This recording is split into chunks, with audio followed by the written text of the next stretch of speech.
Assalomu alaykum hammaga. Bugun sizlarga ekranga shunaqa anime qo'yishni ko'rsatib o'taman. Buning uchun bizga kerak bo'ladi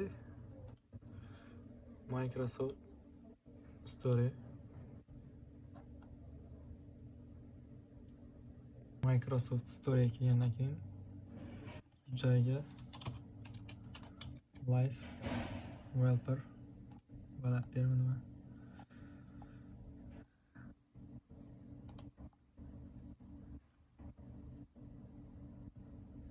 shu ilovani yuklab olamiz. Menda уже bu yuklab olingan.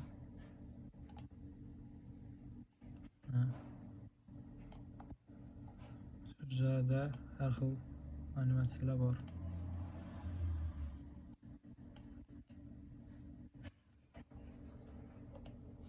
Bu joyda hozircha kam. Buni boshqa saytdan yuklab olsa bo'ladi. Google Chrome'ga kirib olamiz.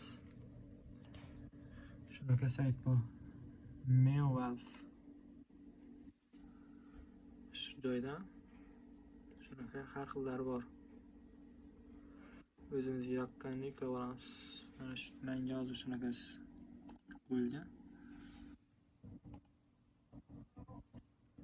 Shu joydan yuklanadi.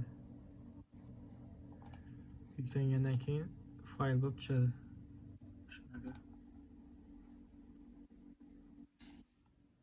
Shunaqa fayl. Endi buni ekranga qo'yishni ko'rsatib o'taman. Bu joyda plus tugmasi bor. Vibrate fayli shu joyga bosamiz.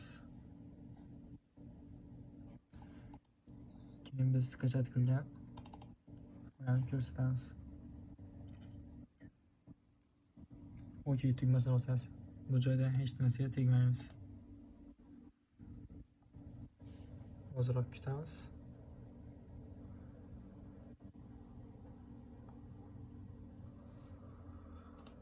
Mana tayyor.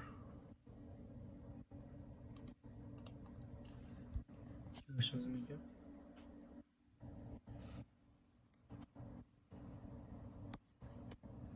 Bizni kuzatishda davom eting. Kanalimizda har xil qiziqarli ma'lumotlar beriladi.